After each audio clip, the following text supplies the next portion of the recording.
When I made it back to the Western residence, there were more than 10 hours to nightfall. Because each district was large, but only contained 3 buildings, it could take some time to travel between the buildings. Here, time was the one thing we had a lot of. One day lasted 60 hours, 30 hours of day and 30 hours of night. Neither day nor night ever exceeded their time allotment. After 30 hours, our vision would instantly decline. This was the split zone, where it was perpetually dark and gloomy. Even when it was day, it felt as if fog and darkness were the truly eternal things of this world. I crossed my arms across my chest as I looked out the window. Someone knocked from the door. "Come in," I said clearly and coldly. I turned to the door and saw Old Man Fan, Yuji, Nizun, and also the marketplace supervisor, Jipa.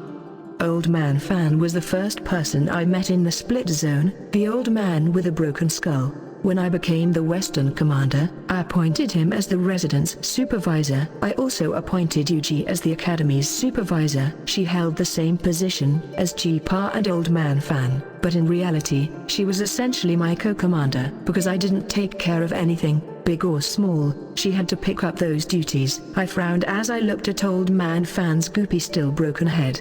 Why did this old man like this chopped off Hannibal style so much?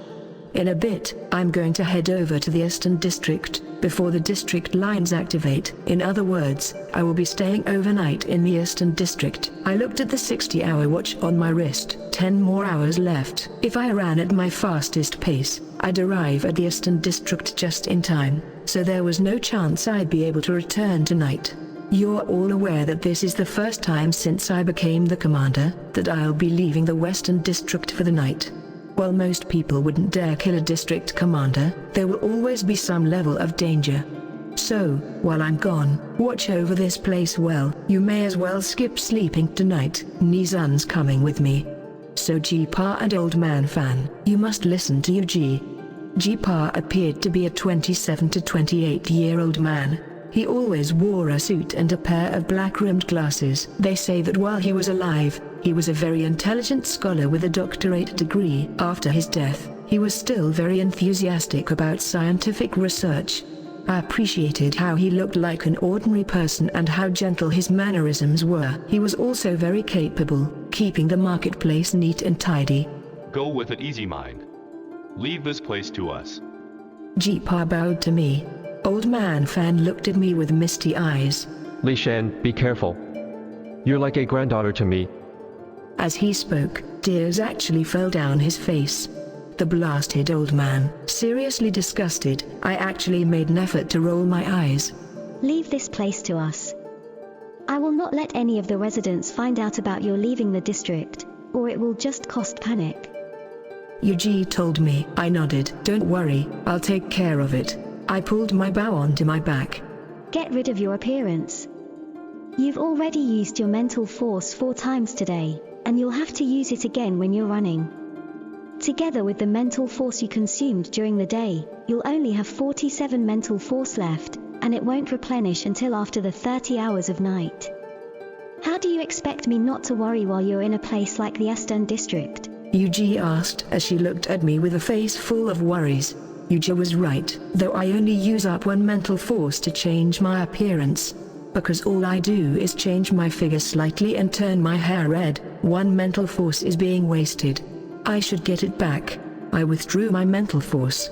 My curly, red hair returned to its original long, straight, and black appearance, casually falling behind my shoulders. Ooh, still tiny without mental force. Nizun shot a glance at my chest. A wave of fury rushed over me. I grabbed the cup from the table behind me and threw it at him.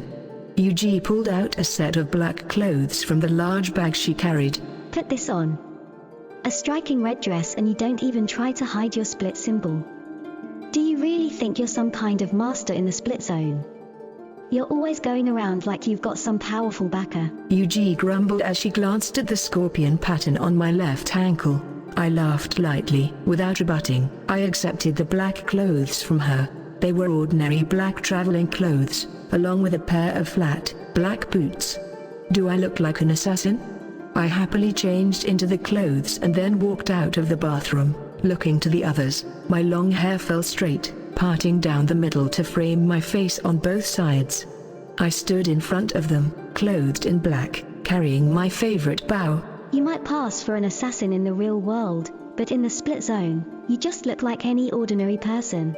Yuji's face was full of worries, but she still gave a flick of her tail, and then she bent over and stuffed 2 guns into my boots. Bring along more weapons.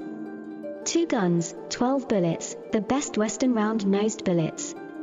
Only one shop in the marketplace carries them.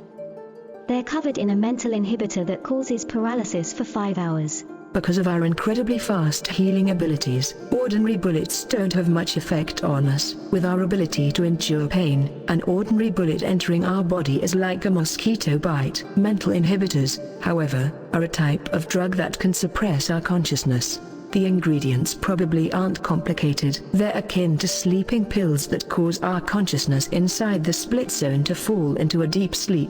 Most bullets coated with mental inhibitors, though, can only cause someone to lose mobility for an hour or so.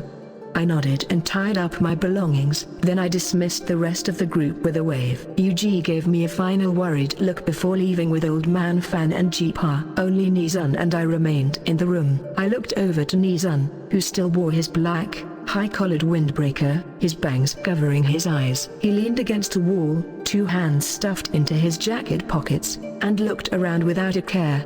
"You're not planning on bringing anything with you?" I asked him. A smile appeared on Nizun's lips. Do you think someone with a mental force of 67 needs to bring anything? True, Nizun was a bit different from others in that regard. Of course, his physical abilities had limitations, just as anyone else's did, but he never wasted his mental force for his appearance.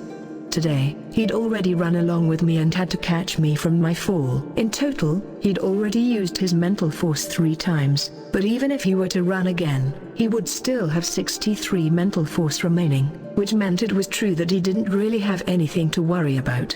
I couldn't be bothered to say any more to him. Instead, I opened the window, letting the evening breeze flow into the room.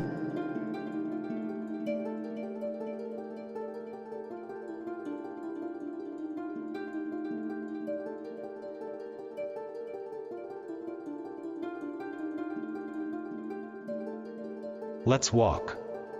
Since you never train yourself, when something requires more strength than what you usually does, you'll end up depleting your mental force. He pulled me down from the window, and then turned to the door. I told you that you should train more regularly. In the end, I followed him out angrily. What else could I do when he was right? I didn't often train, so if I had to exert even a bit of extra strength, I would end up using my mental force. After we get back, you should start training. He glanced back at me. After we took the elevator up to the 30th floor, we started to fly across the roof. The top of the Western residence had become my personal traveling area, because the residents of the district knew that I liked running across the top of the building, especially at night. They traveled on the streets to avoid being run over by me, although that might not really be the reason. Maybe it was simply for the fact that ordinary people walked on streets and not on rooftops. After all, traveling by roof introduces the danger of falling off. The nighttime wind whirled in my ears as Nizun and I ran. When I looked over at him and I saw that ever-smiling face, I couldn't help but zone out. Many times, as I ran through the night with Nizun, I would start to feel like I was still just a third-year college student in the real world. Of course, I'd quickly regain my senses, because this was definitely an incomparably strange place, but I would still try to fool myself. Half a year after I came here, I was assigned to the post of Western Commander. For the next half year, I spent every day practicing archery, or holed up in my room to read. Aside from those things, I rarely did much else. It's not that I had no desire to find my soul splitter, I just simply didn't know how. Even though some people would use violence to force others to reveal their split symbols, still, we quickly realized that in this place, split symbols didn't repeat.